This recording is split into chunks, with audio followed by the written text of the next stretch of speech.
how do I jam my foot in this door and leave it open? Because, like, I want him back. Like,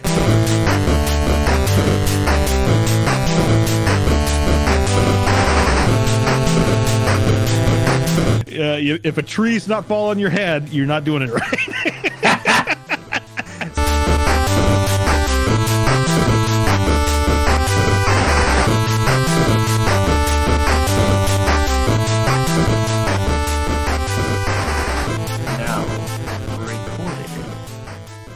Hello, everybody. It is March the 5th, 2021. At least it is for us. For you, it'll be a couple days later. And we are the Retrorents of the Retro Gaming Podcast. It is episode 72, and I am Al. And I'm Nick.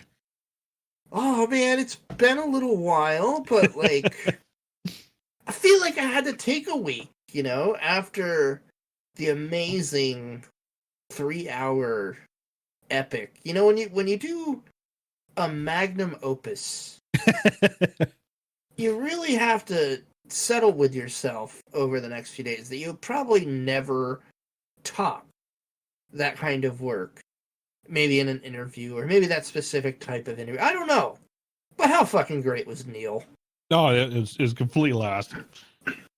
He was just a delightful like I couldn't believe it was 3 hours. Like it was like when we were finally wrapping. I'm like, holy crap! How what time is it? The only reason I knew it was 3 hours was by how bad I had to pee. By the way, the old bladder timer.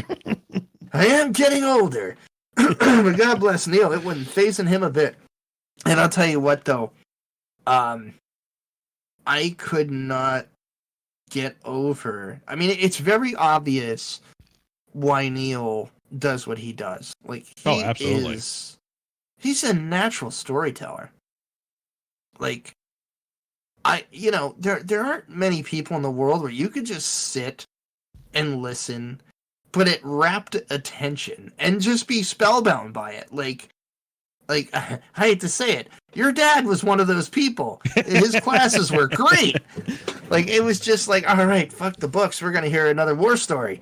Like, but like, Neal had that same knack where it was just like, man, he was just name dropping the names and like, you know, JVC, creator of Might and Magic. And like, it's like, it hits you like you're talking to somebody that like was working for that guy and they were kind of, you know, they were like buds a little bit and like peers, you know, and God, you know, when it really sinks in, it's just one of those, gosh, man, like that was just a really cool experience. And for the folks listening, like, you might have thought we were, you know, exaggerating, but like I remember we were talking to Neal a little bit before we started recording, and I had said to him, you know, we were talking through text prior to the interview, and I was just like, yeah, you know, we generally ask for an hour of your time. We want to be sensitive to your schedule and the stuff that you have planned. You know, if it goes over and you're having a great time, yeah, we'll keep talking. And like, it got like, after the first hour just slipped by, I was like, man, I'm having a blast. And I could do this all night. And I know Neal's having fun, but I just want to make sure he doesn't have anywhere else to be at this point in time. Like, I felt like I just wanted to make sure we weren't stealing Neal from somewhere else, because it was like, dude, I could talk to this guy for hours. Yeah, for sure.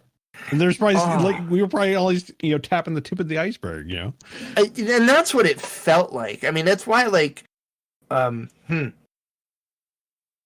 sorry, but by the end of it, like, I was really like, how do I jam my foot in this door and leave it open? Because like, I want him back. Like, I want to have like a fireside chat with Neal episodes. Like, he's just got so many stories to tell.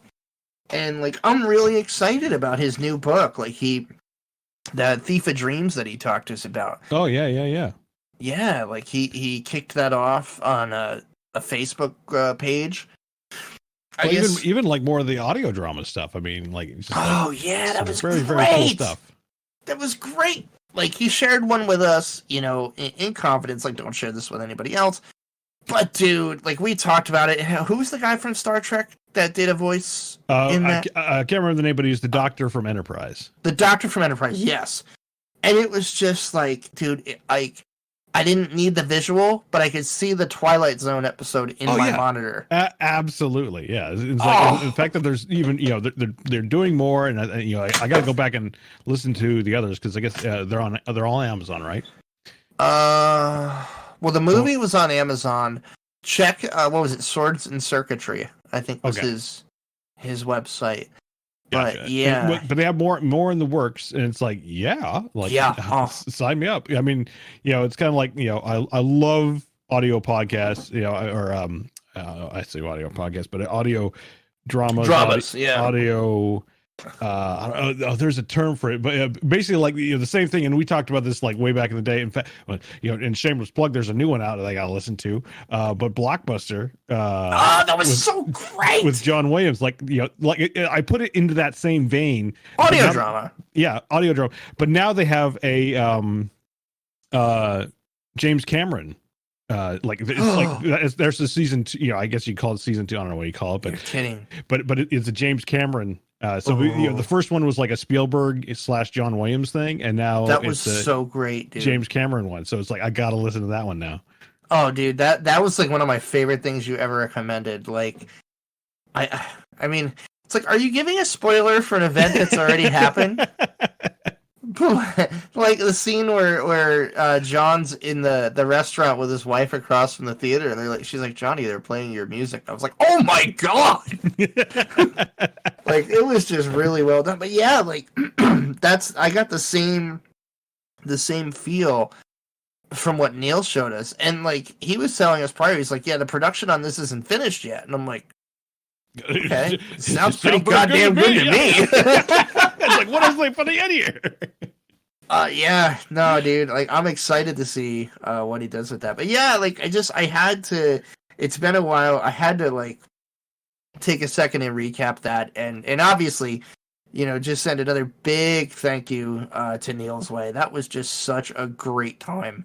Yes, I hope he enjoyed our you know questions and company as much as we enjoyed his.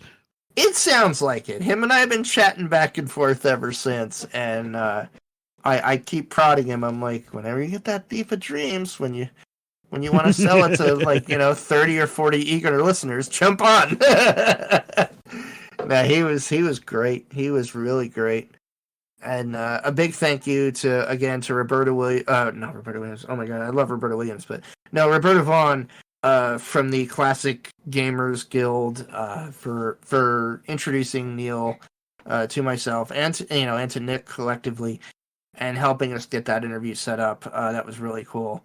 And Nick, just trivia, Roberta was the same publicist that got us hooked up with the Coles. Nice. She's okay. Yeah, she's their publicist. Just absolutely awesome person, and it was just super cool. She had seen a couple of my Crondor posts and was like, "Oh, you got to talk to Neal. You got to talk to Neal. You would love talking to Neal." And I'm like, "Yeah, we love talking to Neal."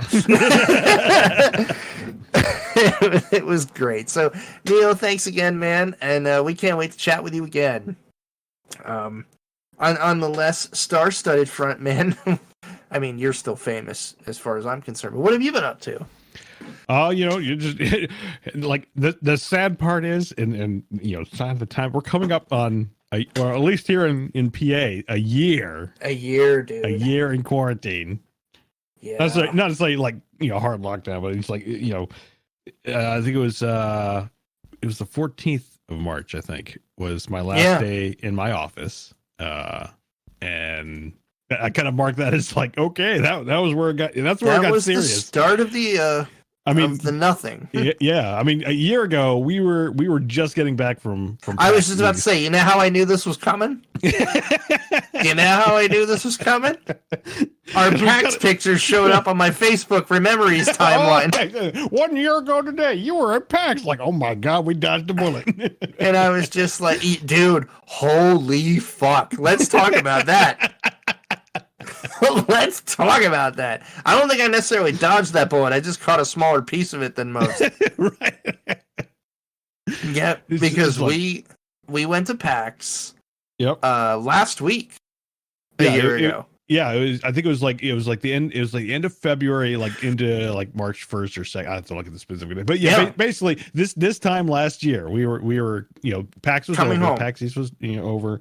We were coming home, and things were starting to get serious with the COVID.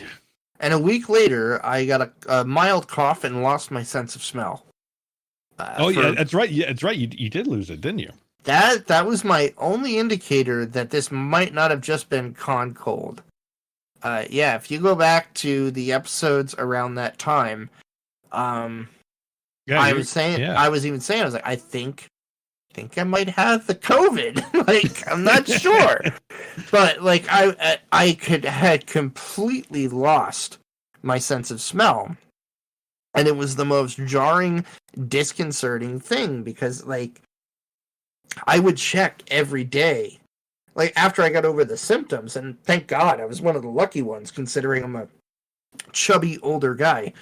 I would wake up each morning, run down to the bathroom, open up the bottle of like rubbing alcohol, isopropyl alcohol that we had, just for treating wounds. You do that when you have multiple kids. yeah, those and scrapes and scratches. Yeah, and I opened it up and I'd smell it, and I swear to God, dude, like I'd put my nose right over the cap, like where the cap goes, and it was like breathing oxygen. No smell, no sting, nothing. It was like nothing was there. And that's when I was like, wow, that's scary. But, I mean, thankfully, like, about 2 weeks later, my wife was cooking, and I was like, man, I think I smelled dinner. This is cool. But I wasn't sure until I went and fed the dog. And my most hated smell, and I love dogs, but my most hated smell in the world is that first waft of air you get when you open up the dog food bag or tub. Woo! I fucking hate that smell. And I opened it up, and I was so used to breathing through my nose without giving a shit that it was one of those like rip. And I'm like, oh, it's back! It's back! But yeah, no, that was a year ago, man. Son of a bitch. Wow. I don't know. That sinks in a bit, man. Yeah, it sinks in. It's mind-boggling. I mean, also the fact that it was seriously like, at least for us, the last large public event, yeah, in a year. So it's the last big thing I was at. Yeah.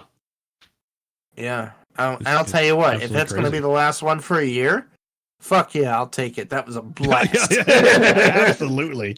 I look forward to going back someday, but yeah, like, I mean, at this rate, like I'm seeing a lot of 21 stuff still being. Yeah, it ain't going to happen this year. It's not going to happen this year.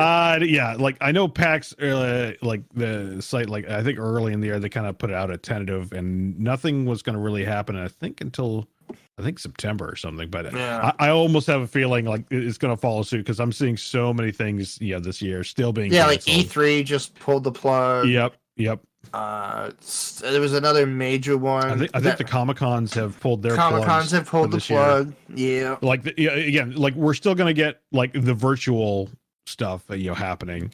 Yeah, but that, I mean, at least for this year, I don't. But yeah, in terms of physical, it's like it doesn't look like this year's gonna happen. Even though again, it seems like pretty positive rollout overall. Through I say on a global scale even.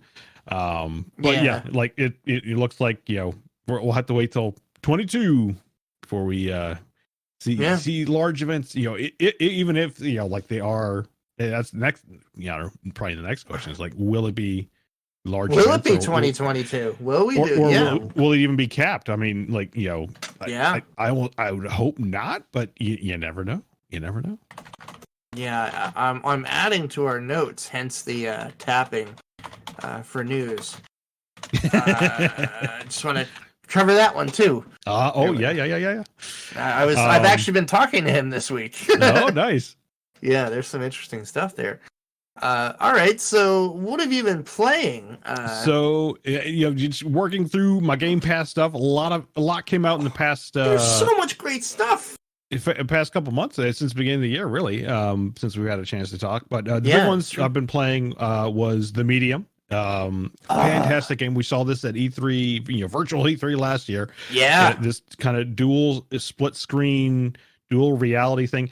And I didn't know what to make it of. It intrigued me when I was playing the game. I was blown away. It absolutely worked. It was freaky and had great horror elements, and I think it hit everything perfectly. I'm always, I don't want to say wary of horror games, but I guess I'm more tired of like when horror games have to resort to jump scares all the time to make it. Or just a monster with a giant bat every 5 seconds. Yeah, or something ridiculous like that. It's like, but that doesn't mean there aren't some really, really good horror games out there. But I definitely add this one to it. Like it perfectly hits every note. Like it doesn't, not saying it doesn't have jump scares. It does, but it does it tastefully. But it doesn't lean on them. Yeah, it doesn't do it every 5 seconds and suddenly you're expecting it. And actually, there were points where like I expected it and it never happened because like, okay, like I'm waiting for it. It's like, and I kind of like that more. Yeah, it was great. It built that tension, and it didn't,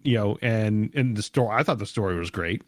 Yeah, but like speaking of that, like, I don't want to get too into it and spoil it, so we'll just go I'm keeping spoiler light, in case people haven't played it. But like, let's go to the beginning. In the funeral home, sure, where you get that first split screen. Have you played a more touching scene than that with her and her father? Oh man, it's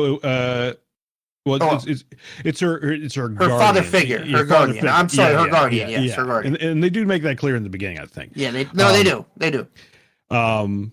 But it's like it's really gripping. It's like it's kind of gripping, like it's touching. Kind of settles you into not only the character but the setting as well. It's like, oh man, and then you realize like, oh, she's a medium. It's like, that's what she deals with. The title makes sense. It's like, I see where this is going now. Now this makes sense.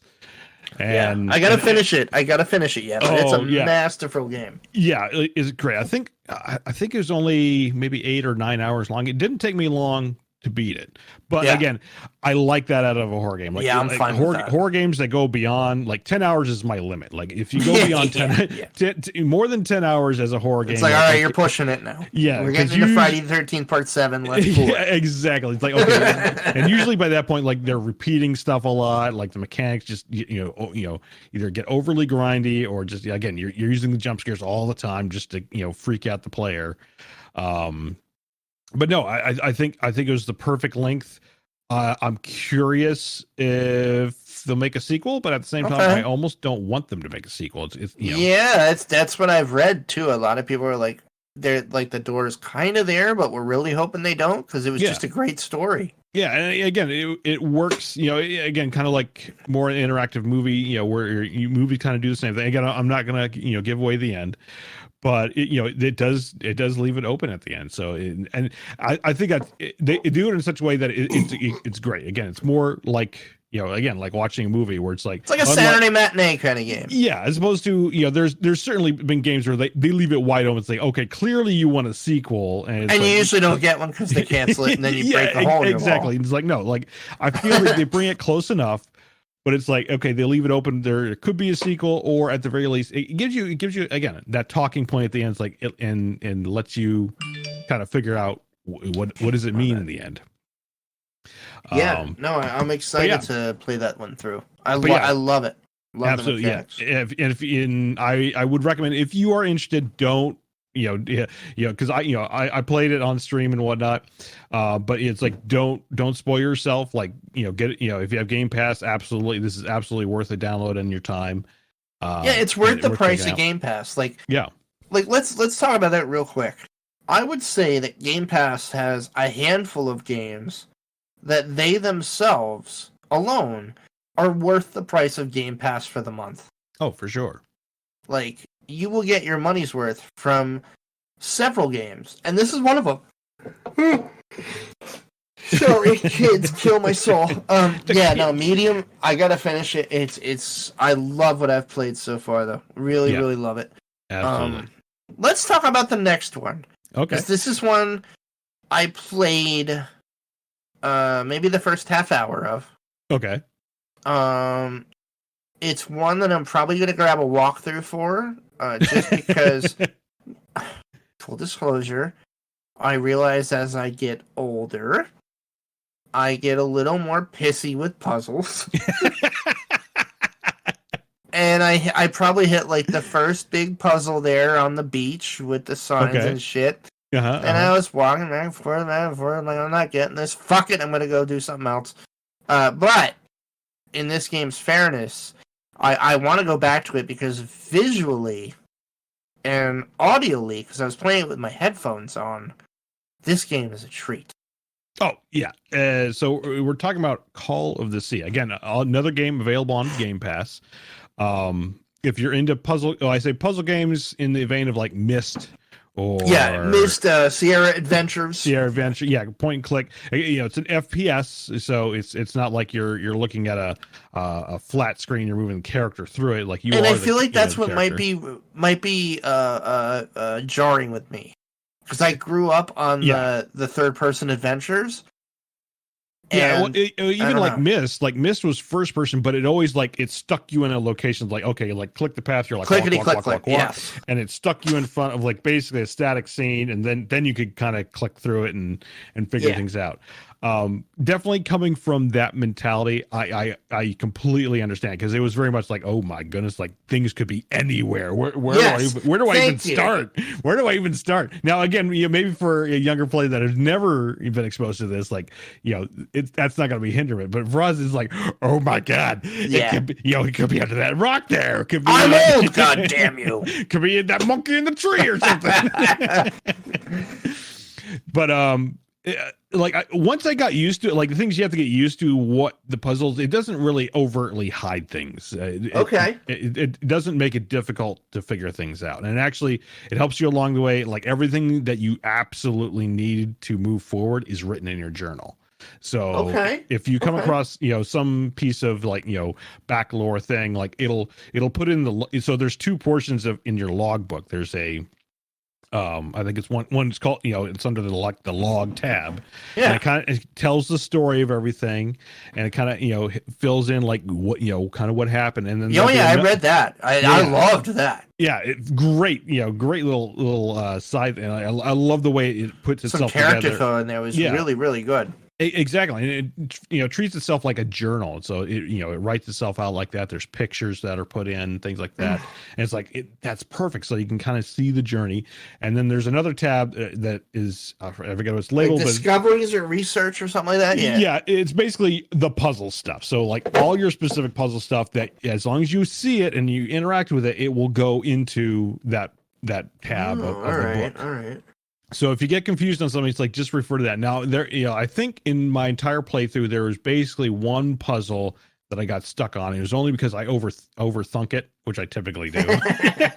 That's probably my problem with all of these. Yeah, right. It's like, you kind of look at like, if I find the sun at the azimuth of 2:00, and it's like, no, just pull the lever. Yeah, see where I'm like, I still haven't found a cat hair mustache yet. Look around for the 10. All right, you know what? I'm going to go back and give that another shot. I'm going to say one of the things I loved about it was I really got the feeling of some of the greatest part of that movie, but like the first 20 or 30 minutes of Peter Jackson's King Kong. Yes, I got that immediate vibe too. You know what I'm getting at? Oh yeah, it's like I feel like I'm on Skull Island. Skull Island. Yeah. That was the feeling I immediately got, like either Victorian or 1920s era, and like probably like Depression era timeline, and then like uncharted territory, still the undiscovered frontier, and I loved that. Like they nailed that in the way the boat looks in the beginning, the fashion. Excuse me. But then it's like there's the whole, dare I say, Lovecraftian thing with whatever the main characters got going on. There's definitely it's worth sticking through it, just for what happens. Again, I'm not going to ruin it, but it's definitely. No, I'm going to go back to it. It has the Lovecraftian tones to it, and I don't think it disappoints. Like again, it's another one of those like great story to it. It's worth going through. Again, it's not overly punishing. I don't feel, and it's more like when you're stuck on a puzzle, it's probably chances are check your journal or you're overthinking it, and or you've missed one little piece of info. And the thing is, that you can actually. On some puzzles, you can actually get ahead without even having found all like the I see the solutions, but the clues. Yeah. Okay. But yeah, like, but nonetheless, like, if you do feel you're getting stuck, I would highly recommend just go through with the walkthrough and enjoy the story portion, because it's definitely worth it to finish it out and see where it goes. I will, because like I said, I was hypnotized by the intro. I loved it. I loved what they were doing with it. I loved where the story was set. And I have a feeling like Valhalla came out like a day or two later, which is the bane of my existence. Like the game I was waiting for. But no, I really something came out, but I really, really liked it. So I'm gonna give it another shot. That and the medium for sure. The next one, I have to preface with, I played it for about 8 hours. I love it. I need more time to play it. Lucas, our old comrade, is all fucking in on this game, to the point of, prior to us recording, I got a message from him saying, and I quote, "You failed to heed Odin's call to Valhalla." Yes, another. He's all in, man. Like I figured, like I know he was into the kind of like the Minecraft, and I think even like Ark back in the day, wasn't he? I think so. Yeah, and like yeah, that makes perfect sense to me that he's all in on Valheim. I was hesitant at first, because initially when I was looking at it's like, oh man, it looks like another survival like ho hum, but it's like, okay, done right, man. Oh man, but it was like $20. It's like, okay, like that's not a lot in early access, and they're looking to add more, so I'll go in on it. Why not? And I think that was week 2. Like it was mid-February when I jumped in it. So it had come out at the beginning of February, and it was like gaining momentum. And it's like, okay, I'll go in on this, and it just clicked. It hit all my buttons. In terms of, like, I do like survival games. What I hate, what I've grown to hate, is the tedium that is instilled upon the player. Yes. To survive. So yeah, without naming names. No, I will name names. Stranded Deep could be one of my favorite games in the world. If I could just eat some coconuts and not worry about getting diarrhea. Well, it's not only like it's like that. But the part I hate is eating, like, and it's going to sound weird, eating to simply stay alive. And it sounds like a stupid statement, but at the same time, it's like I don't want to have in life. I don't need to do it in the game. Yeah, exactly. It's like, I don't want to spend half my game time getting food so I can simply eat the food to simply stay alive and then go adventuring. It's like, like one of the things that hooked me with, like there's several things. The first one is in Valheim, you do eat food, but you only do it to get a buff, which is great. It's like, if I don't eat food, you basically go down to this base health level. It's like 25 or whatever it is. And it's like, okay, perfect. If I don't want to eat food or have to, worry about it right now, if I stay in like a low level zone, it's like, I won't get, chances are I won't get murdered, but that's the other thing that's kind of hilarious. And I think it's part of the Valheim experience is death itself is kind of an experience. And you will die in the most odd ways. Like if a tree's not falling on your head, you're not doing it right. So I have been spared the tree death. Oh, you haven't died to a tree? Okay, you only because I thought to move.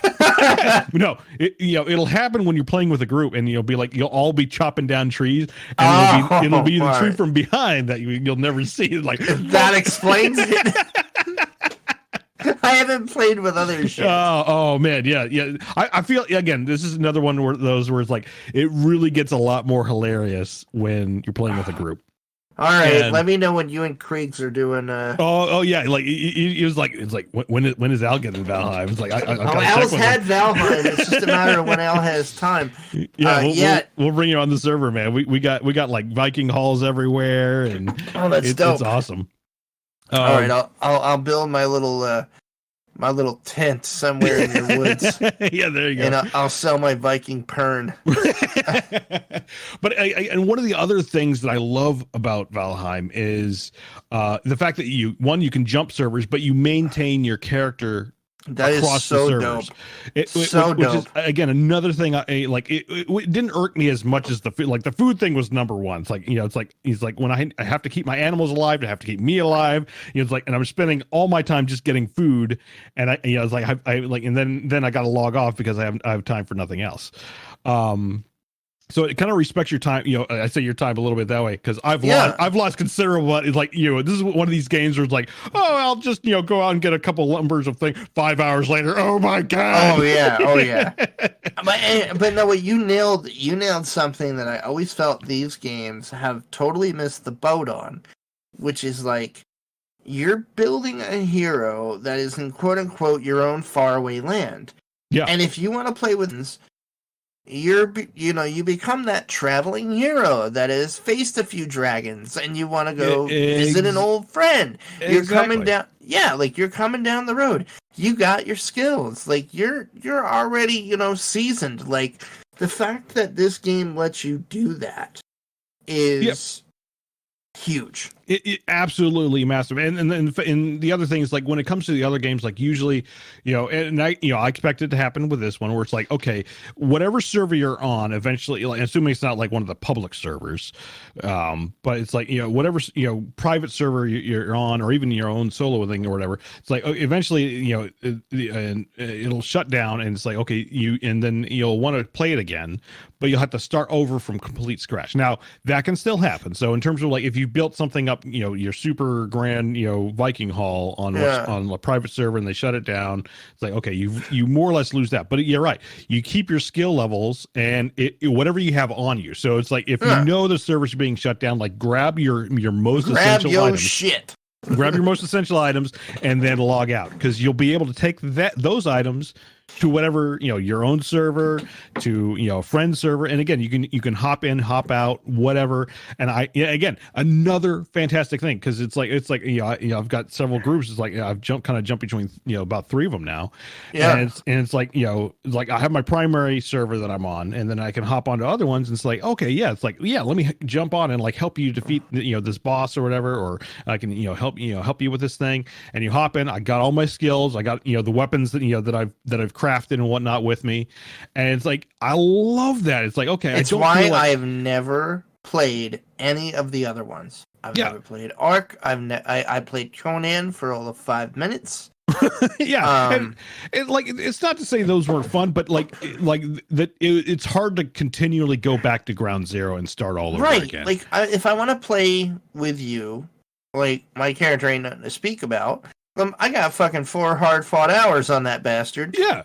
And, like, I can bring that over and play on your server. I can go play with Luke.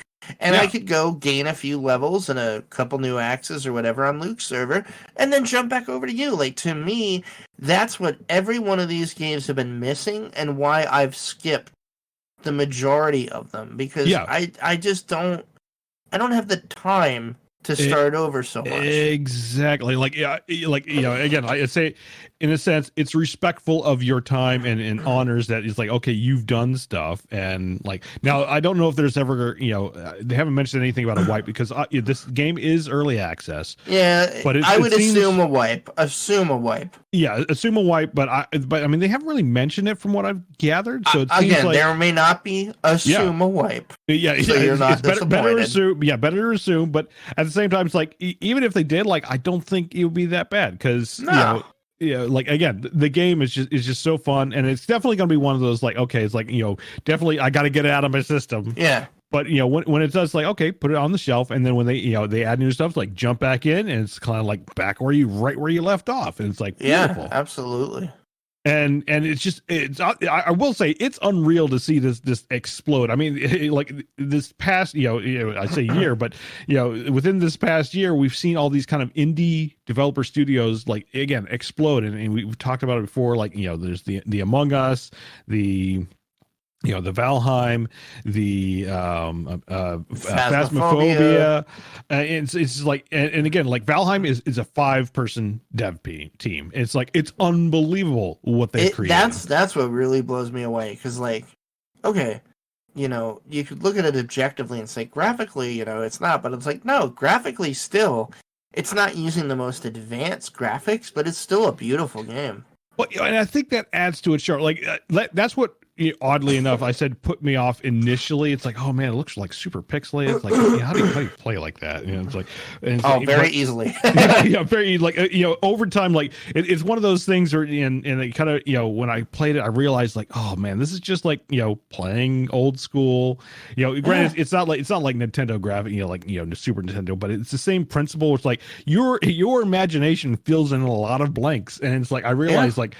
I don't. I mean, I see the pixelation, but it's like my mind is just kind of like blurred it together into what it is. It's a mastercraft of game design. It really is, and it works. And the thing is, like, it doesn't have to be overly graphically intensive, and I think that that's one of its strengths. It doesn't have to use a lot of hardware, so a lot of people can play it. A lot of people can play this game.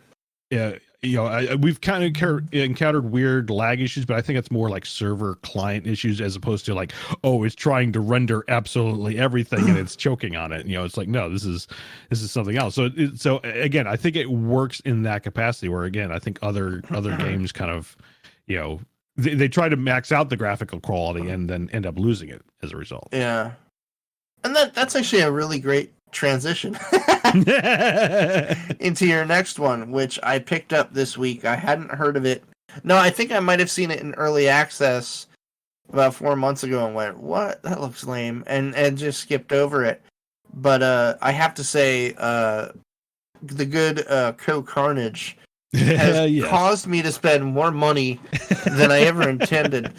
And I was watching him play Breath Edge, and I immediately picked it up. Please tell us about your adventure in Breath Edge. So I had picked this up. Funny enough, I had a save file from September 2018. So I picked up in early access, basically 2+ years ago, let's say.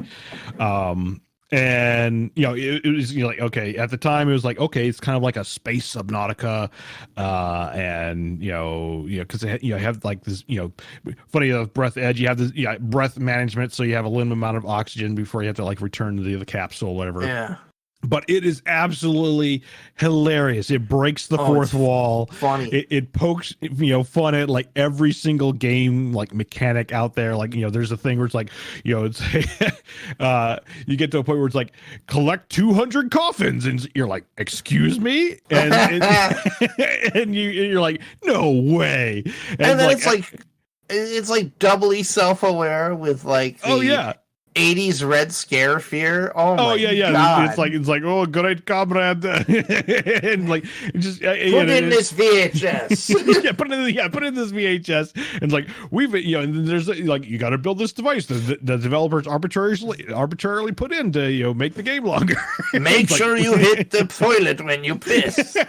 It's like all these like universe jokes / fourth wall breaking jokes, and it's a great game. It's oddly super chill, so it's like the zany. Whenever you enter capsule, it's like gets super zany, and it's the WandaVision of gaming. It does feel like that, and then you step outside, and it's just like this super chill. You're like floating through space, collecting stuff, and absolutely hilarious. So I've started a fresh playthrough. Got through chapter 1, which was basically what how far it went 3 years ago. So now completing chapter 1, I'm now in new territory, and again, like it's a great little game. I'm looking forward to playing more. I'm just about at the end of chapter 1. I'm just laughing the whole time.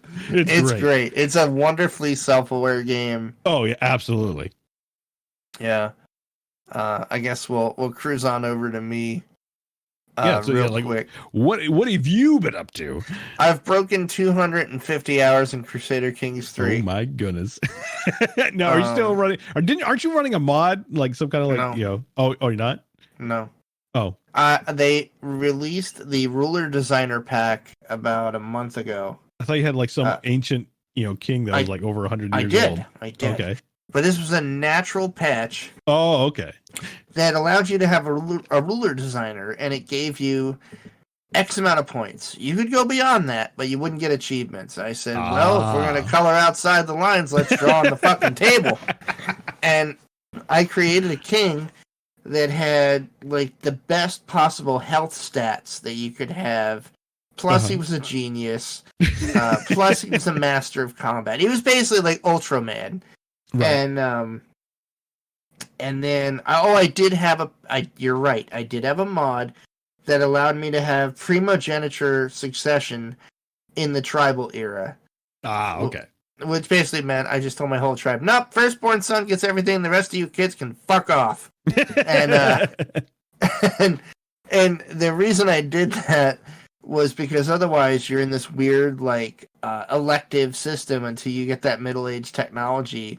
And, starting out in the tribal area, which is like the 800s, every time you die, your kingdom just kind of shatters and you got to reconquer it. And I was like, nah, fuck that. I want to see what happens if we were smart enough to think, no, let's just give the firstborn everything. And so the way that wound up working out, which I'm glad I implemented that mod. Otherwise, when my first king died, my kingdom would have shattered 30 different ways. Because he lived to the age of 130 and had about 30 children through 6 different wives. Because let's face it, nobody is as healthy as Ultraman. And it actually was Atticus O'Sullivan after the Iron Druid books. And, I was playing as the count at the beginning in the Kingdom of Ireland, who... Ireland at the time in this game are worshipping, it's called Insular Christianity, which is like an ancient form of it that was not nearly as strict. I still have to read on the historical accuracy of this, but Paradox is pretty good about these things. And one of the things it had was, like, you had secondary wives, of which in this you could have 3. So you could have a primary wife and then 3 more. And I was like, all right, plague be damned, we're going to reproduce. And I was just playing again. I'm on I guess it would be the equivalent of the great-great-great-great-grandson. It's the year 1084. What started out as the county of... not Dublin. I can't remember off the top of my head, but it started out as the county of whatever... became the High Kingdom of Ireland, which became the Kingdom of Ireland and Scotland.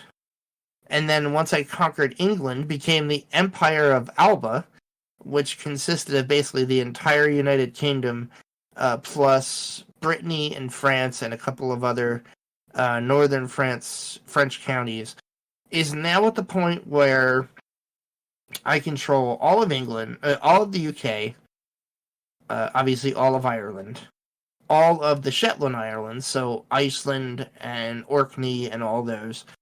And then southern France, which at the time had France split between Western Francia, Eastern Francia, in my game at least, and then Aquitaine, which was like the southern half of France, which, because I had so many children, and diplomatically married them off in such a skillful way that I, as the emperor, was just like, no, son, your title's now mine. and now I have southern France. Oh, and then the cadet branch of the O'Sullivans, the O'Sullivan Turins in Italy. I also claim their titles. So now I control most of what was the medieval kingdom of Italy, and I'm staring down the papacy so I can unite the schism between insular Christianity and that astray religion known as Catholicism. Yeah, you can see how I get deep into this fucking shit. Like, I'm 250 hours into this game.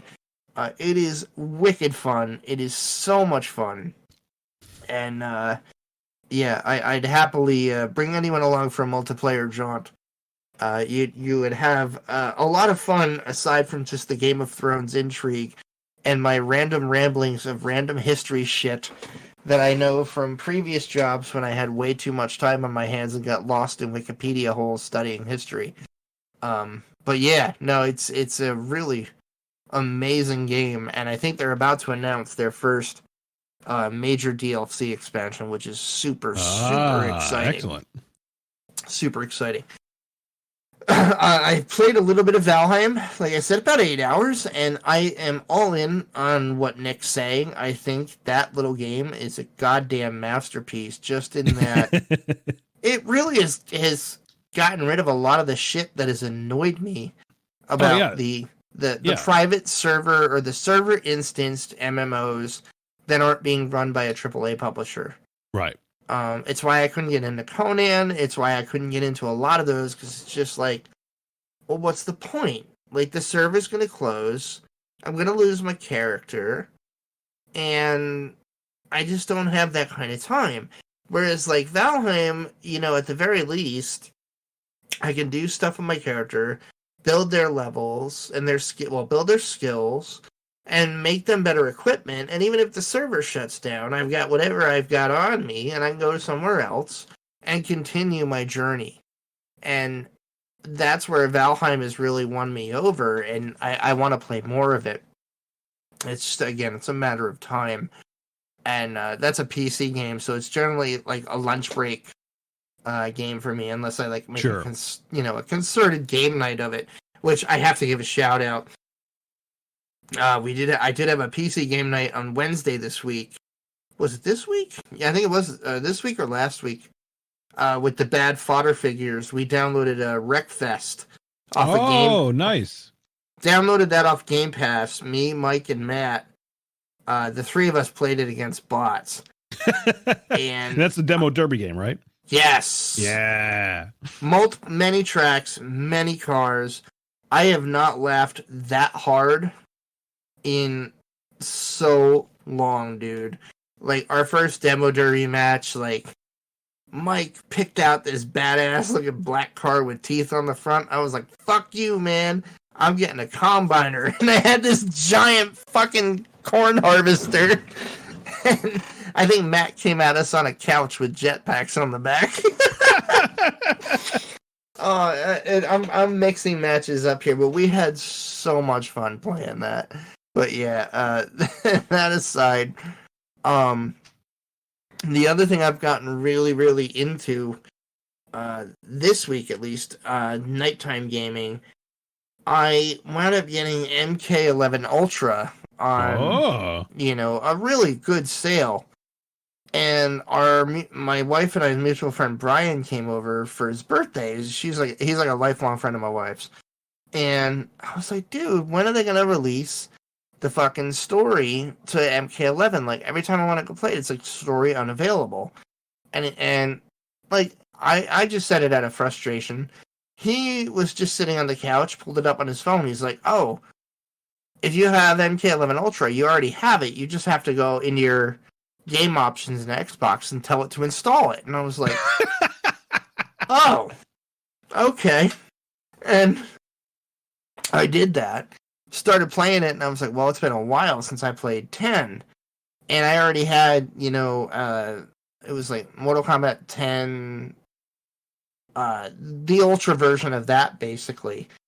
And I played through the whole story of that the other night, and it was awesome. Like, I get Mortal Kombat might not be everybody's thing, but the story of the last few games that have been done by Neversoft, or was it Nethersoft? Nethersoft, are just great. Like, I don't want to spoil it, but like, basically shit happens at the end of 10, where it's like, wow, even the ultra good guy is fucking, he's drinking of the Darth Vader arm. Like, it's not looking good. And MK11 becomes this whole thing about, like, a sort of rebalancing, and it involves time travel and heroes that have been dead or we'll say revenants raised from the dead and are now bad guys in the previous incarnations have come back as their former selves prior to those events, and it's all about undoing this. So it's got like this Chrono Trigger time travel aspect to it that, like, I'm maybe an hour in and I'm like, holy shit, like, for Mortal Kombat, this is a really great, deep story. That's wild, yeah. I'm really, really enjoying it. And it apparently adjusts for old shits, because, like, I'll hit 1 or 2 fights where I get the fucking floor wiped with me, and then I continue, and all of a sudden it's like I found my Rocky cereal. So I think it adjusts. But yeah, it's really, really good. The character rosters are fantastic, especially with MK11 Ultra. Yeah, let me just tell you about the extra characters you get with that version of it. You know, they drew first blood, not me. You get him.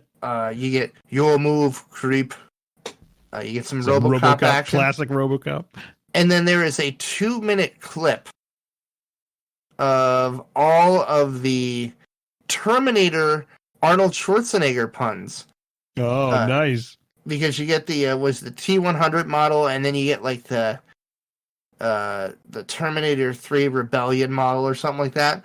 Okay. But like his basic purpose, because before every fight, the 2 characters that are fighting, and this is like a 40 character roster, will say something specific to each character that they're fighting. Wow. And it's real impressive, dude. Like, that's a lot of fucking voice acting. Oh, for sure, yeah. Like those individual lines and whatnot. Yeah. And like one of the characters looks at the Terminator and are like, what are you, a walking tin can? And then it pans over to the Terminator and he's like, fuck you, asshole. Hasta la vista, baby. Like, what was the one where he's like, you better get to the chopper. Like, it's just it's like loaded with Arnie puns. Nice. Yeah, it's really good, man. I highly recommend it. If you can get it on sale, MK11 Ultra, you would have a blast with. Really, really good time. And then the only other big piece of news was I spent when I said our friend Brian came up about the MK11 story. The afternoon he came up, I started following Wario64 on Twitter, and I saw he did a tweet, PS5 drop at Ant something or other. I was like, all right, jumped on it, and I had it in my cart, and it was a bundle, and it was not a cheap bundle. So I did what every tough man does. I ran out and said, honey, I got a really expensive PS5 bundle in my shopping cart, and I really want to get it. She's like, yeah, you gonna like it? You gonna play it? She's like, you're stupid. I was like, that's a yes? She's like, get out of here. I was like, all right. And I ran back in, and apparently for this site, having it in your cart does not mean it was yours. That is correct. For this site especially. And I hit checkout, and it's like, sorry, we're sold out. And my 3 beautiful daughters, none of whom are over 10, heard their father shout at the top of his lungs on one side of the house, fuck! And I spent the entire week following several other Twitter accounts, jumping on every drop, having 0 luck. And then yesterday, it's like, oh, Walmart's doing a big drop at 3 o'clock. 3 a.m. or whatever it is, yeah. 3 p.m. And I was like, 3 p.m. Okay. Yeah, it was 3 p.m. I'm like, great. So I messaged everybody I was going to be in a meeting at that time. I was like, I apologize. You're professionals, and I love you. I'm going to be distracted for the first 5 minutes, and you're going to have to deal with that. And then at 2:30, my phone blows up. Because, like, GameStop, this was the best part. At 2 o'clock, GameStop was like, hey, make sure you swing by Walmart today at 3 o'clock to get your PS5s, because they're dropping. I was like, oh, that's sweet of them. Like, they're really, really pushing that. And then at 2:30, like, oh, by the way, we got some too. And I was like, oh, shit! And so I jump over to GameStop, and there was, like, 2 bundles that I was like, well, you know, this will narrow it down to where I might get past the bots. So I had them both open in a tab, and I'm like, add to cart. Sorry, we're adding more stock. Fuck, refresh. And while that was refreshing, I go to the other one, add to cart. Sorry, we're adding more stock. Fuck, refresh. And I played that hopscotch game for about 20 seconds, and all of a sudden it was like, okay, you have several items in your shopping cart for the money. I'm like, really? And then, like, I was like, all right, yeah, here's the catch. Click checkout. And it's like, okay, select payment method. I'm like, oh shit, this is happening. I got it. And, you know, ran my shit through. They're like, all right, it'll take us a little while to send you your order confirmation just because of traffic. I'm like, I know where this is going. You did it with my Xbox. You're going to send me an email saying I ain't going to fucking see it till December. And then, like, I'm literally in the middle of getting ready to type an angry tweet and email, and my fucking inbox dings. Yep, your PlayStation will be here Monday. I was like, yes! So I finally got a PS5 coming my way, and I'm totally stoked about it. And nice. That was the big news for me this week. But yes, shit. Let's move on to release highlights. Really, what else is there to talk about other than what we already have? Valheim is the wonder darling, man. Oh yeah, it's like definitely worth picking up. And again, you know, you might have reservation about early access, but it's incredibly stable. Like like if it was just as is, it's still a great game. But it's still a great game. Yeah, they're planning on adding more. Like they have 4 major updates for this year. More if Odin wills it.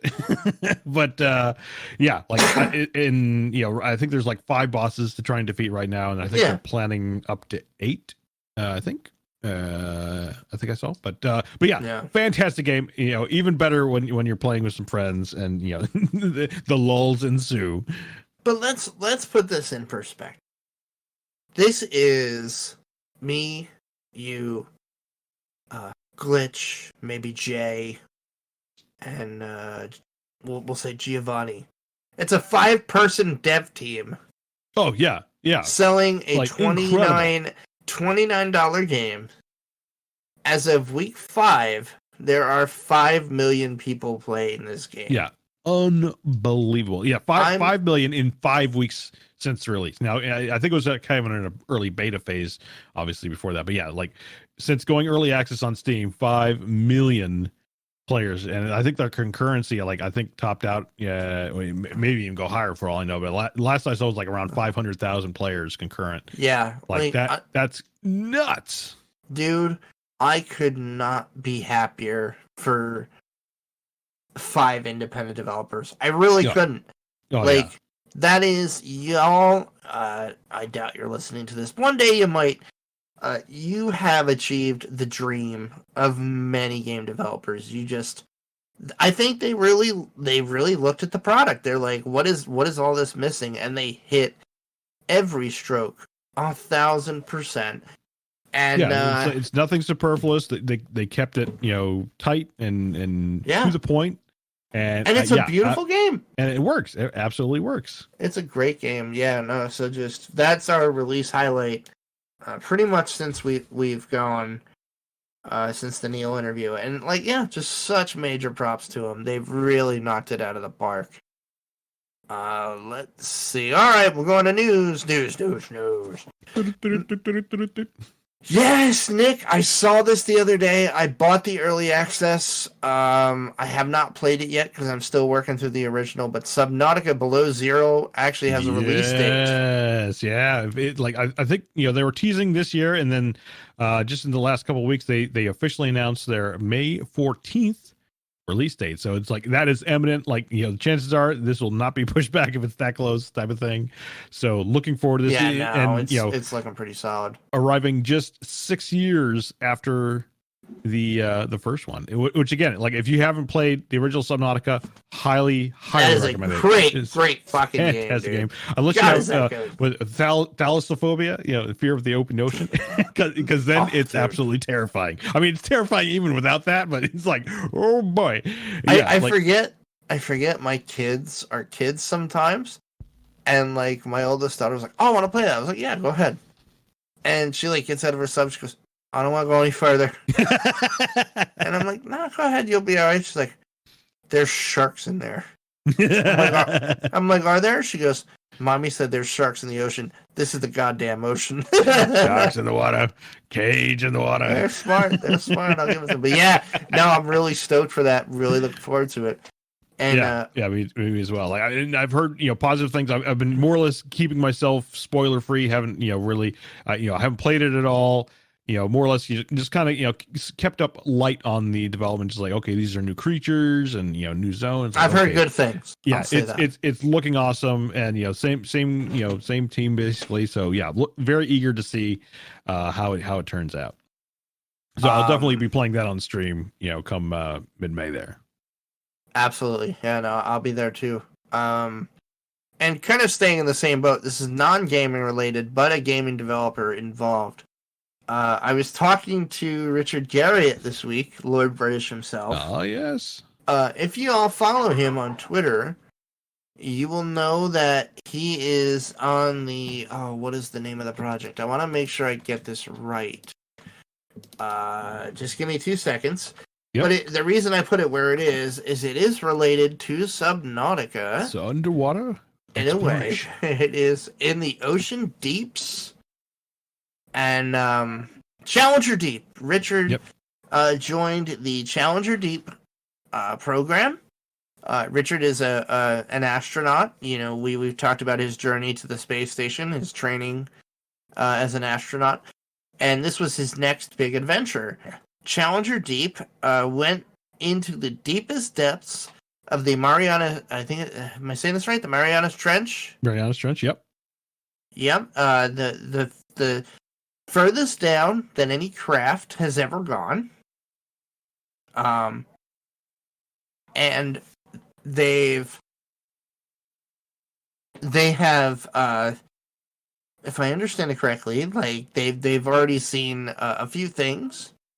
But what I was really excited about, because I said to Richard, I'm like, wow, like that's like the last unexplored frontier in our world. Like, we've pretty much seen most of everything else, except some of our deepest cave systems and whatnot. But the deepest depths of our ocean are unexplored. And I was like, it's really exciting. I can't wait to see what you find. And he replied back to me. He's like, yeah, us neither. And he's like, and we just laid traps this morning. Oh. So they laid some specialized traps to see if they could capture some of that deep sea life to study while they're down there, because obviously you have to be real careful about taking stuff that's down that far up, because from an evolutionary kind of explodes. Yeah, like from an evolutionary standpoint, they've evolved to live in a deep pressure, and if you bring them up, it's basically the same effect if you brought us all the way down, like you're gonna blow up.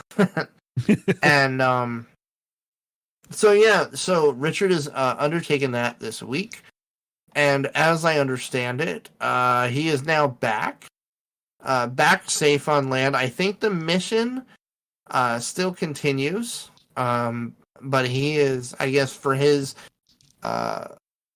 underwater exploration of the Mariana Trench, I think he is done, but he's still, with the team and stuff. But yeah, there's going to be some cool stuff coming out of that. I can't wait to see it. I'm kind of hoping we kind of get a little documentary similar to what we got with the when he went to the International Space Station. I asked him. He said things are coming. Excellent. So I would assume yes. I said, gee, it would really be great if we had a similar documentary for, we'll call it Man on a Mission 2. And he goes, good title. Things are coming. Because I love the there's like stuff like that when James Cameron went down to the Challenger Deep, and his little things, like watching all the documentary stuff on that. So yeah, I would eagerly look forward to seeing that.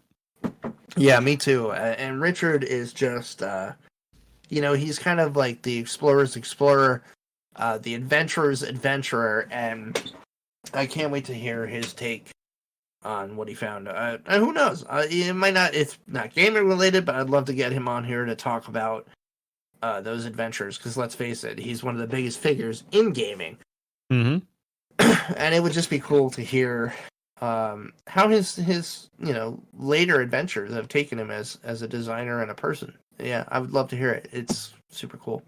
The next one, Nick, take it away. We've both been waiting for something in this genre done right. Oh, yes. So Aliens Fire Team debuted just this week, and surprisingly coming out later this year. It's I think it's summer of 21 here. Yeah. It's it's set in the kind of the classic James, which you keep talking to James Cameron is the guest star tonight because it's kind of set up in that kind of Alien, Alien 2 style format with the Space Marines, and it's a 3-player co-op. And they released 25 minutes of gameplay. Highly recommend checking out. Great. Look for that YouTube video. It looks pretty slick. I'm eager to see kind of where this goes. I mean, it's going to be similar to what we saw with Predator. Granted, Predator was a multiplayer or 1v4 asymmetric, but this is going to be strictly co-op. Yeah, this is strictly a 3-player co-op. You can play it single player as well. You kind of go through like a campaign story. So yeah, I'm eager to see where this goes, and or is it something where it might start small and then maybe they'll add chapters as they go. But yeah, it definitely garnered my attention. Like, just don't be Colonial Marines, and I think we got my goodness, yeah. It looks fantastic. I can't wait to see what happens with that one. Yeah, and again, we don't have to wait long. Again, it just kind of none of us came out of nowhere. Yeah, we're gonna have to divvy up our time, man, because we got Hood, we got a lot of shit coming. A lot in the pipe. It's exciting. At that point in time. Next one, Virtual BlizzCon. I love how you titled this: The Good, the Bad, the DMCA.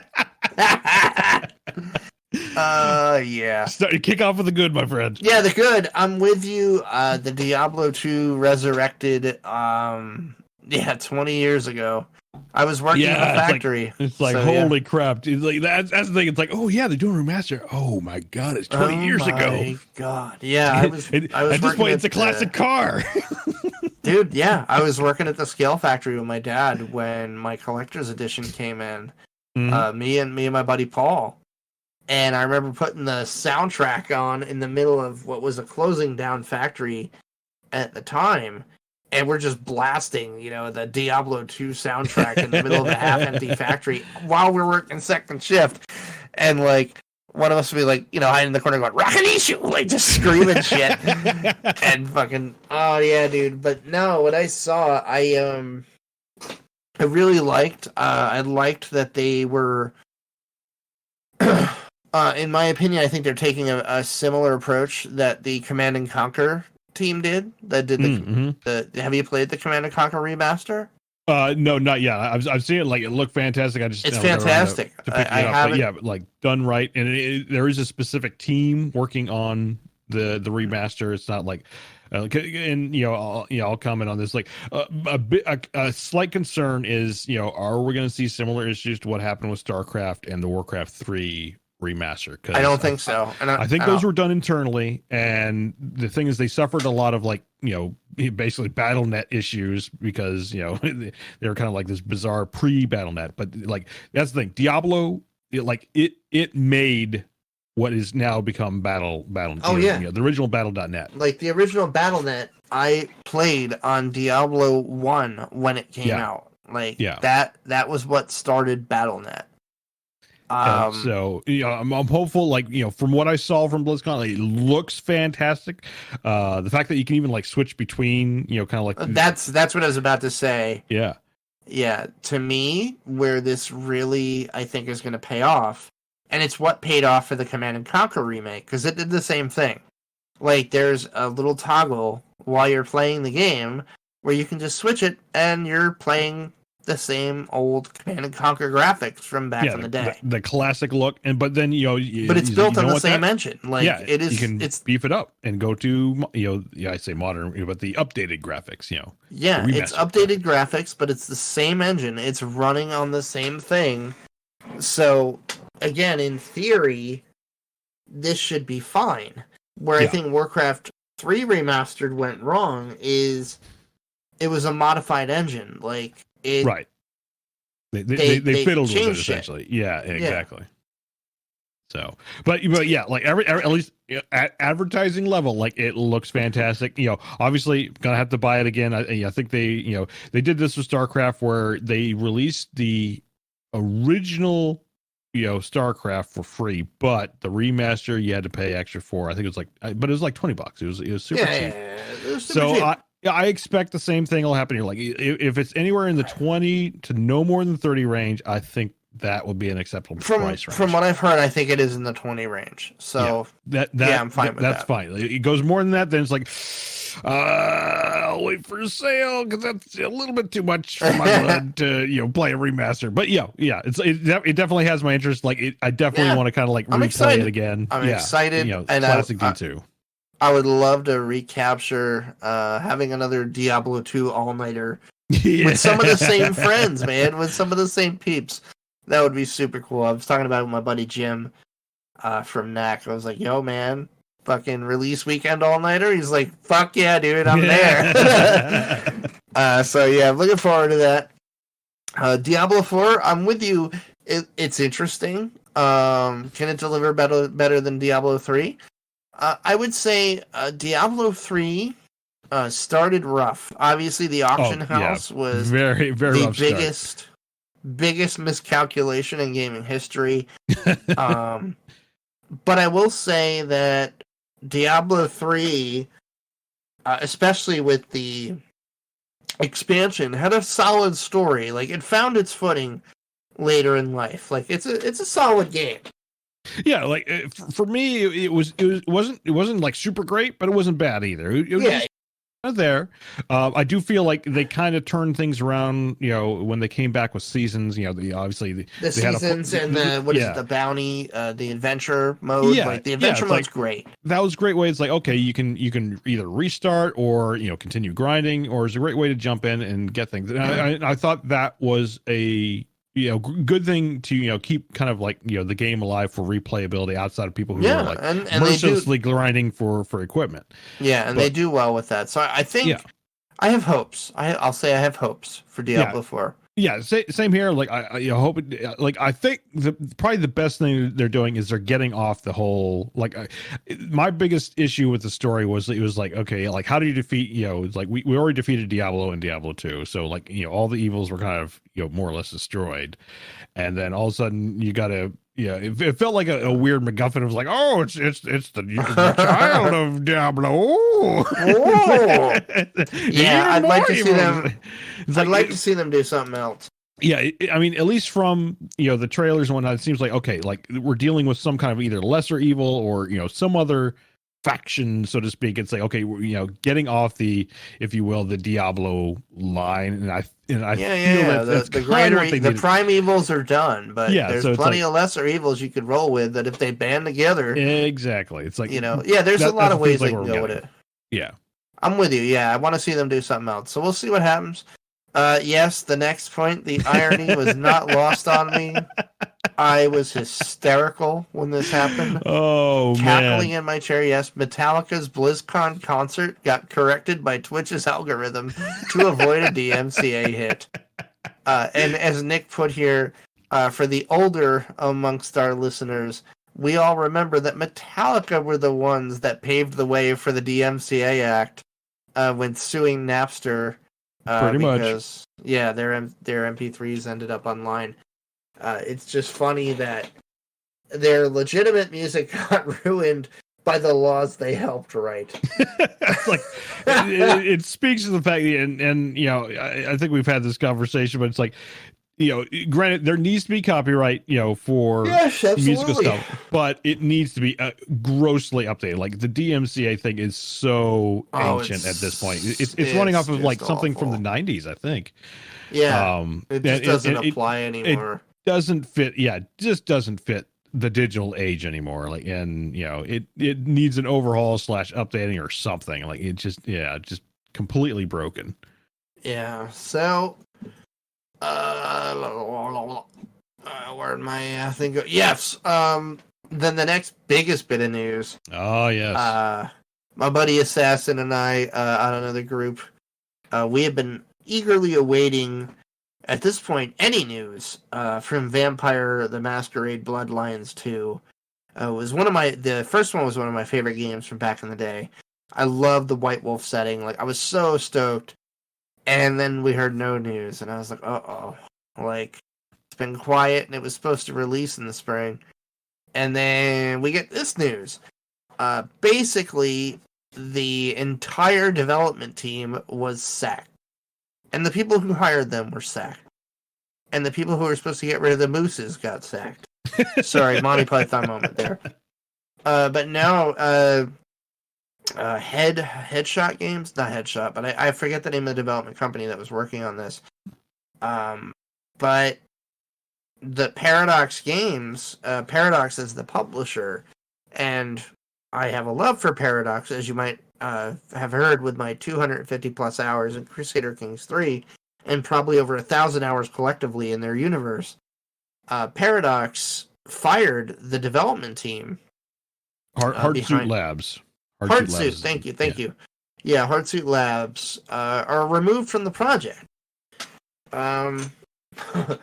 Wow. Where to go with this? So from what I've read, it didn't seem like it was necessarily canceled. It's not canceled. But it, it's like they got rid of the entire dev team, so it's like it's any due date you might have heard, or any game footage you might have seen, even throw it out the window.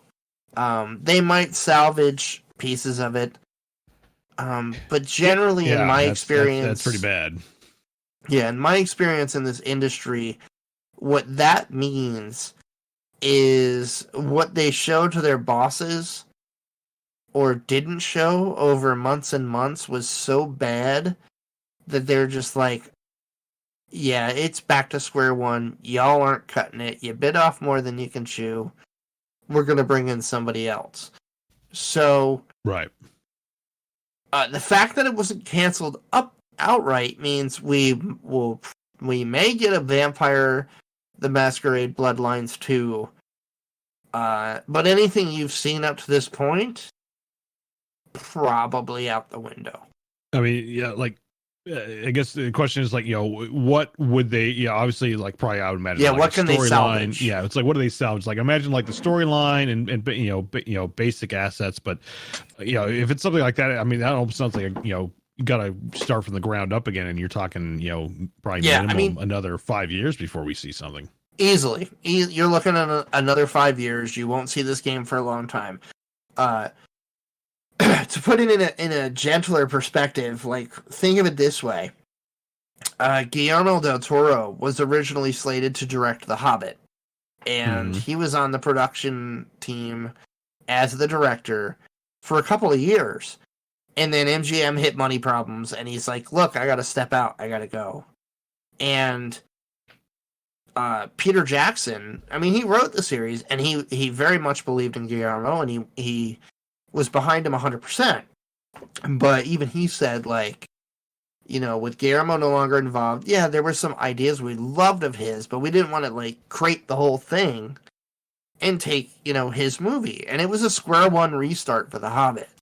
So, I mean, aside from, like, the cast, and a lot of the hard stuff. So you might still have some of the voice talent and all that, whatever. But yeah, like, this is bad news for people like myself and Assassin and fans of this game. You can consider it a clock reset. And we'll see what happens. Yep, indeed. And then, speaking of more cancellations, holy fuck. New year. Google pulled a Google, and there's a reason Stadia has been in beta. Because Google intended on canceling it. Yeah, they shut down their development house. Google Stadia's development house is no longer making games, which is really funny. Yeah.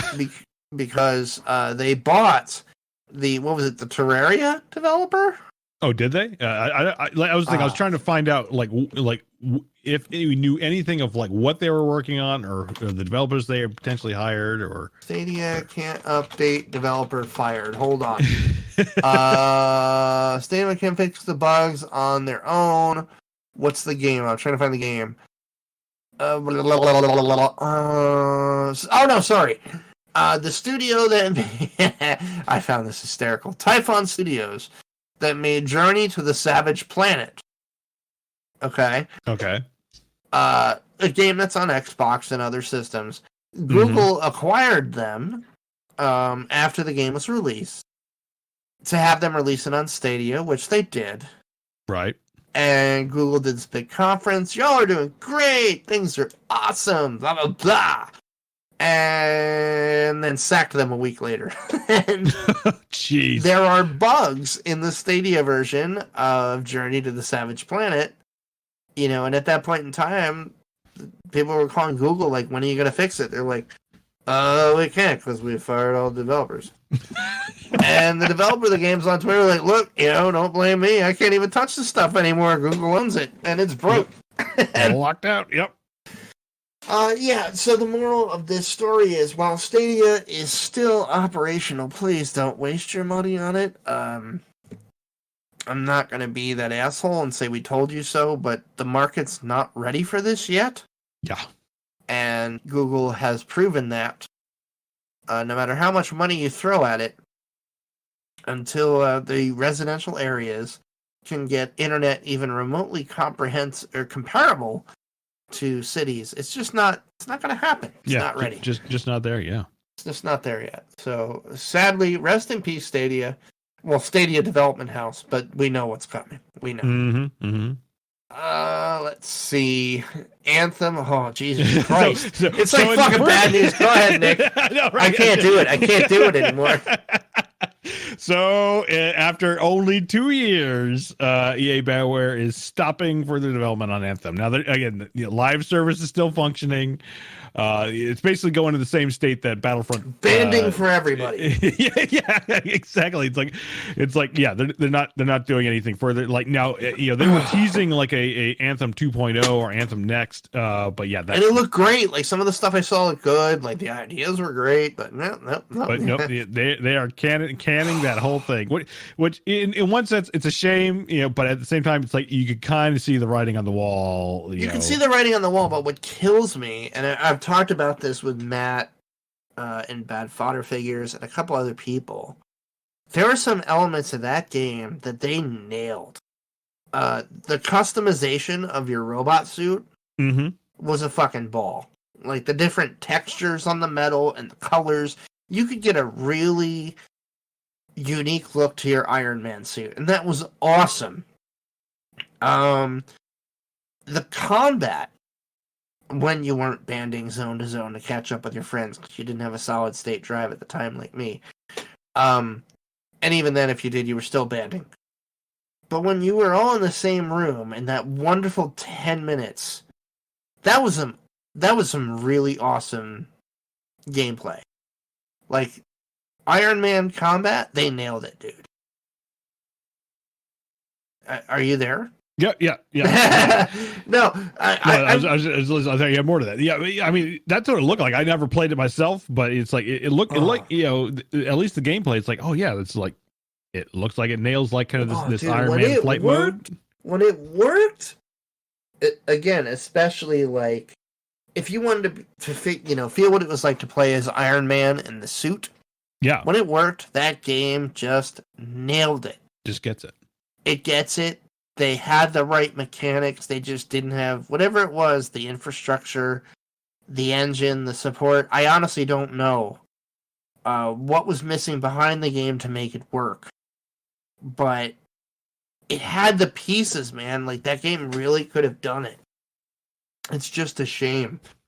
But yeah, I mean, I hope they salvage the great parts of that game. Just don't make an Avengers game because, we got burned on that too. Well, I mean, kind of going into our last topic, like interesting enough, and I don't know if this is a sign of the times or just a show of force or whatever, but EA is actually giving more control back to their studios. It's about time. And so this begs the question, like, are we going to see kind of less, EA oversight on things? Could we actually get some decent games? Maybe they're actually watching what Microsoft does, and I don't say this as somebody with a vested interest. I really don't. Like, we look at the stuff that's come out on the Microsoft published studios. Mm-hmm. Like, look at Wasteland 3. Like, yeah, exactly. It's like, okay, it's like they support them, but it's like don't try Go and do your thing. Drive the boat. Just don't waste our money. Go do your thing. Yeah. Like, and we saw it. Like, they nailed it. Wasteland 3 is a great game. Like, yeah. Just give them the backing they need to do their stuff. Make sure, you're investing it properly or whatever, but like, I don't know, man. EA, like, at some point you've got to like step back and think, we have this reputation for everything we touch, we kill. Why is that? It's like, what are we doing wrong? But I mean, you can also look at things like, like Battlefront 2, where it's like, they had a, completely botched launch, the whole loot crate thing, which it smacked of AA all over that. But it's like the studio, granted it's DICE, so they obviously they have, a lot more, I think, behind that in terms of like Battlefield and remaining Battlefronts. But it's like they stuck with it, and they actually, I feel they turned that game around. Like they actually made, Battlefront 2 really work, and the players love it. Like it's still going strong today. Yeah. You can even say, look at like Respawn of Titanfall and more recently Apex Legends. It's the Apex Legends is like blowing out of the water, and there's still a lot of interest for, could we see a Titanfall 3?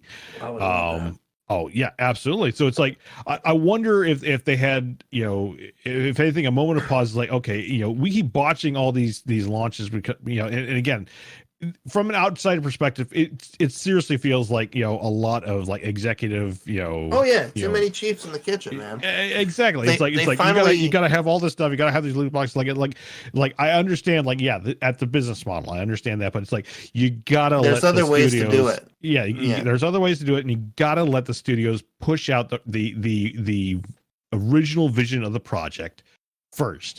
And then you can kind of work on like the after look launch at Fortnite, like you program. can make a shit ton of money on costumes. Just let the game take off.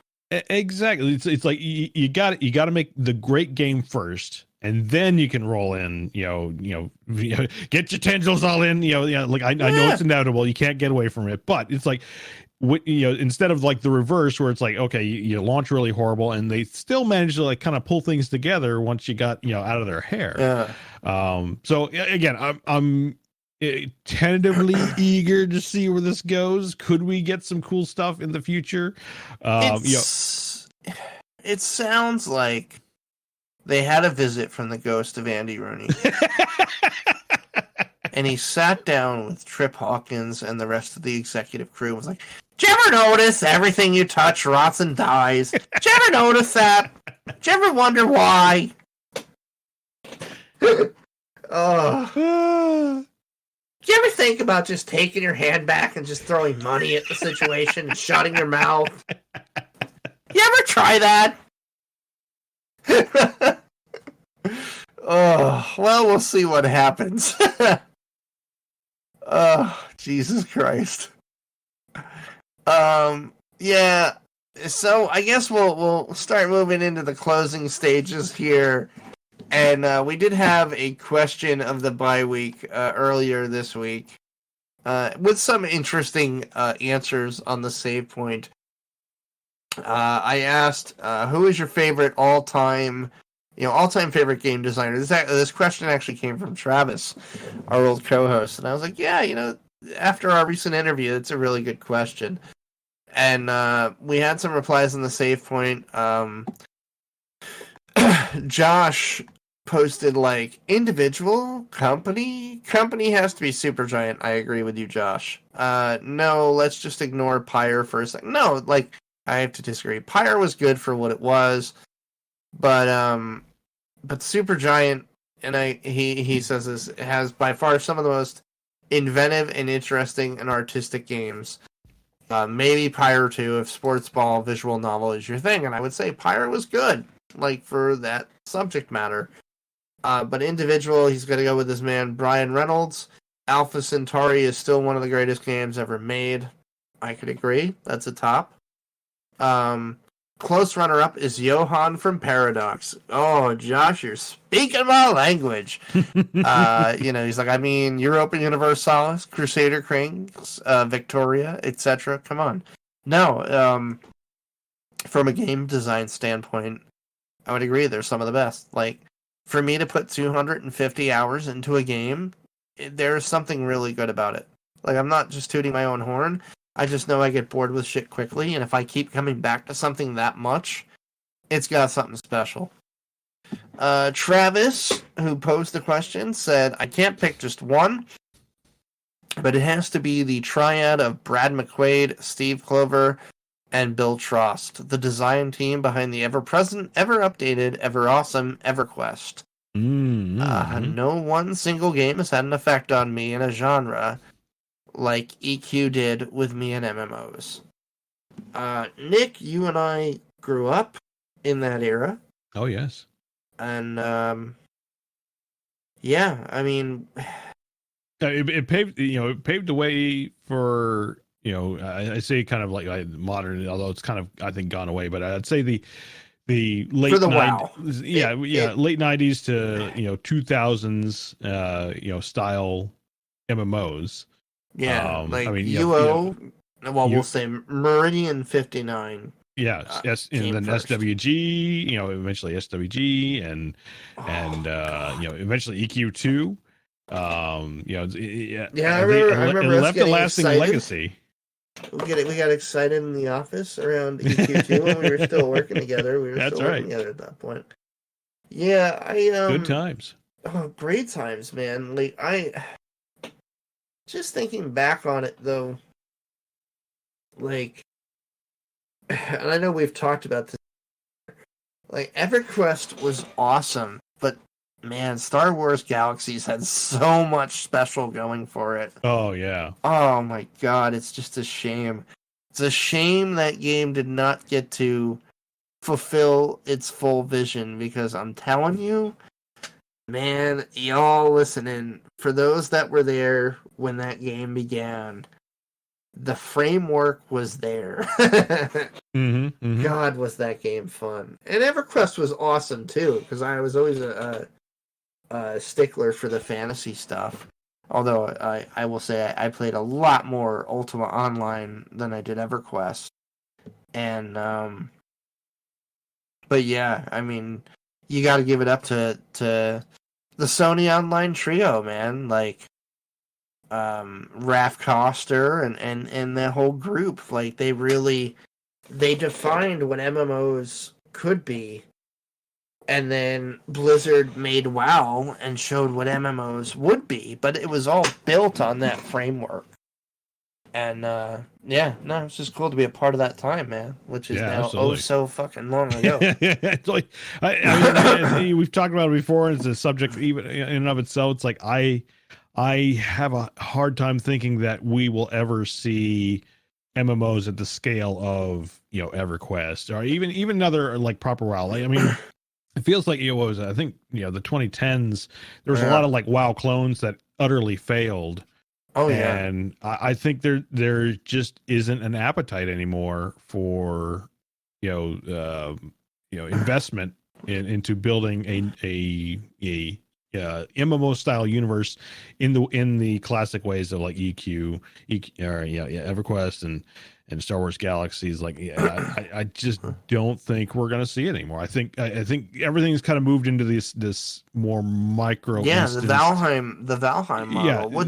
Yeah, Valheim. Which makes me sad in a way. GW2 style maybe, but it's like we're not gonna get like the massive crowds. Like to me like that was always the thing like where he's like you get these absolutely massive crowds in an area. Your frame rate goes. Who's got a hot dog? Anybody got a hot dog? Hot dog.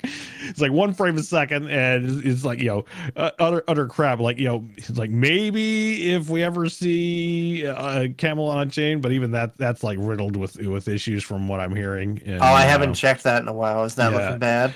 Well, apparently like a lot of development issues. Like it's looking bad. Nick's nice. It's looking bad. It's looking bad. Okay, Nick's being nice. Fuck, I had hope for that. I still keep an eye on, but sad. But yeah, it's like is this an end of the era? Like again, I think it's a conversation for another time. Maybe we'll have a round table.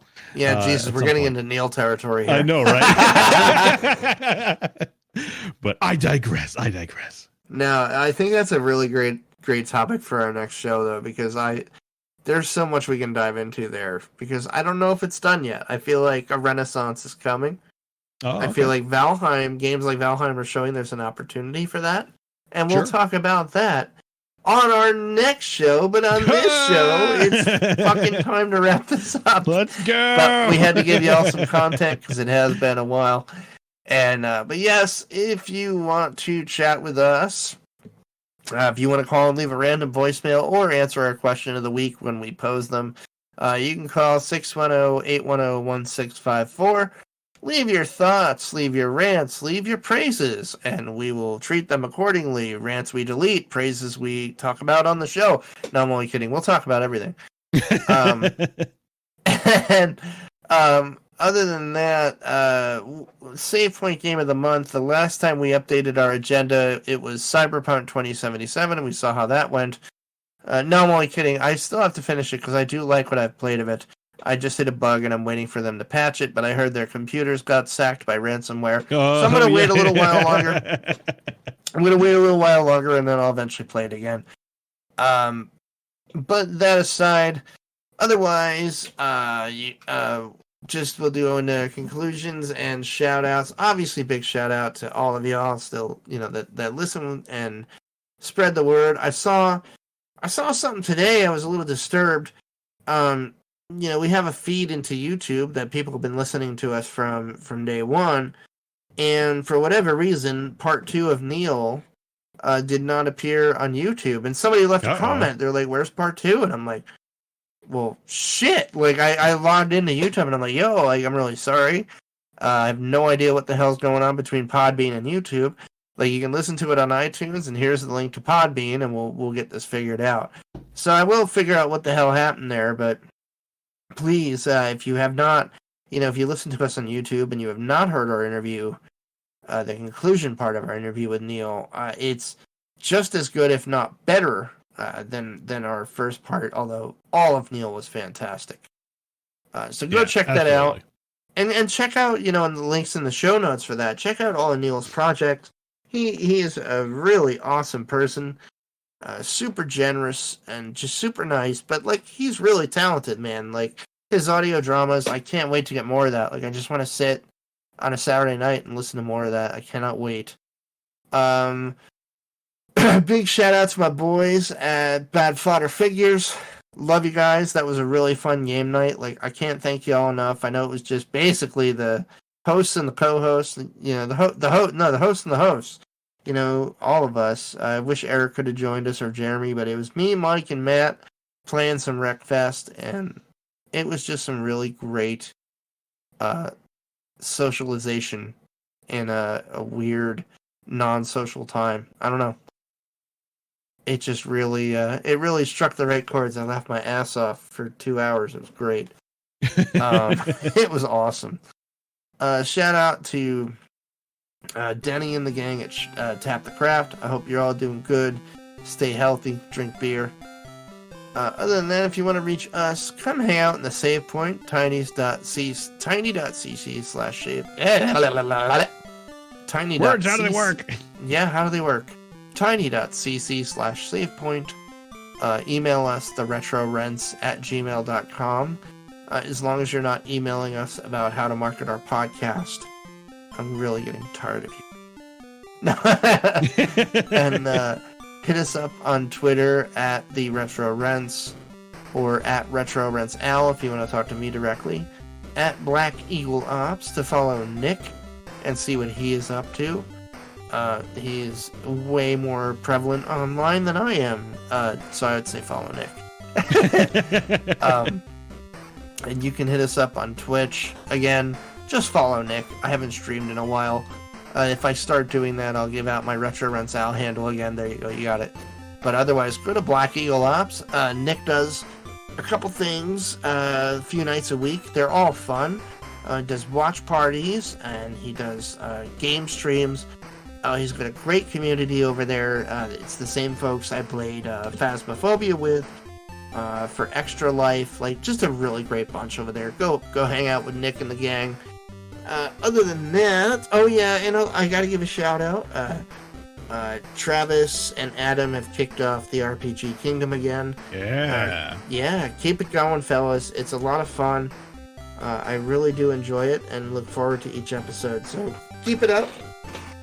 And other than that, we will cap episode 72. And we will catch you all on the next show, which, god damn it, will be in 2 weeks. And until next time, stay safe, everybody. Stay healthy. Have fun. Play games. And don't be dicks. Actually, I'm not even typing that. I am typing Craig leave podcast.